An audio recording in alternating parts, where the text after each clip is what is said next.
Should we pay our taxes or not? Of course, the answer is yes, and I'm sure Revenue Canada will back me on this one.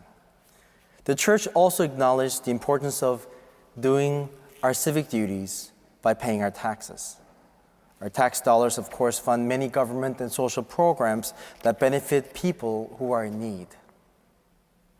I know it's much more complicated than that. During the time of Jesus, the answer would have been pretty complicated also. First, there was not just one, but three kinds of taxes during the time of Jesus.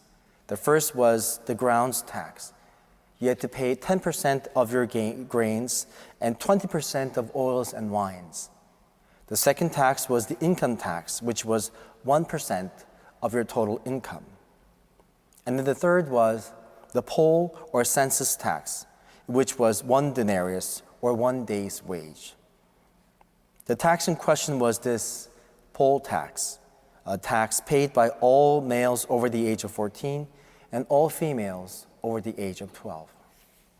Secondly, there are two different groups of people, the Herodians and the Pharisees, who didn't see eye to eye. They were on two different spectrums of political and religious ideologies.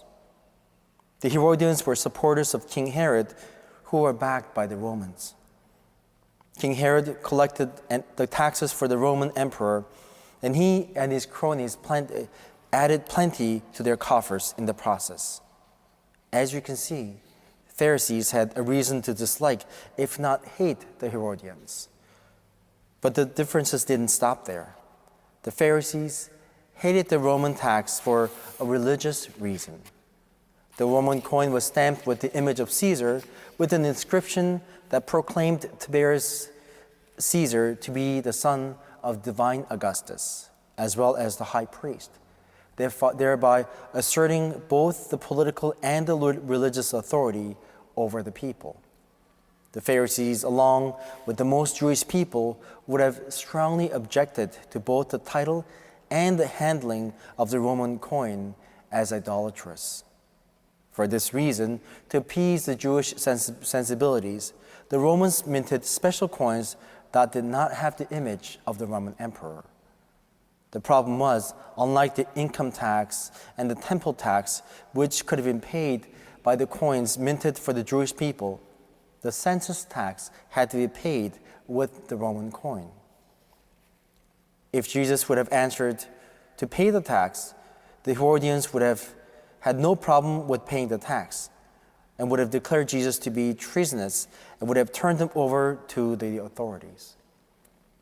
And if Jesus would have answered not to pay the tax, the Pharisees would have declared that Jesus could not possibly be the Messiah, for the simple reason that Jesus would be instructing his people to submit to the Romans, whom Pharisees saw as illegitimate authority.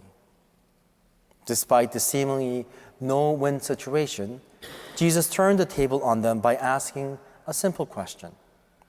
Bring me a coin and tell me whose image you see. The very act of quickly handing over the coin exposed their hypocrisy. It was because by having it in their possession, their sin of idolatry was exposed in plain sight. Then Jesus used this occasion to teach them about the profound reality about our identity. God, who is our Creator, created us in His own image. God made us in His image so that we could be like Him, resembling God's love, mercy, and patience. God made us to belong to Him as He belongs to us. God made us to belong entirely to Him, not just a part of us or a part of our lives, but every part and every aspect of our life. I remember hearing a story about this young lady whose name was Mary. During the Great Depression, economy was understandably very difficult. Mary saw two young boys who were struggling to survive on the street. Although she could barely survive with the meager salaries that she made, she decided to help these boys. So one day when she got paid, she fed them and bought them brand new shoes since they were barefoot and the weather was getting pretty chilly. So moved and even shocked were these boys that they asked her, excuse me, lady, before you leave, could you at least tell us who you are? Are you perhaps God's wife?"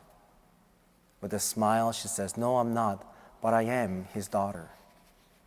The truth is, through baptism, we have all become children of God. We all have the same Father who is in heaven. This makes us brothers and sisters. The scripture reminds us many times that we not only have an obligation to love God, but we also have an obligation to love one another.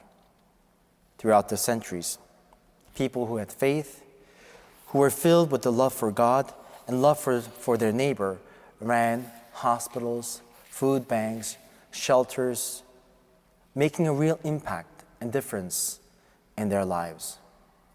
Many of them are saints.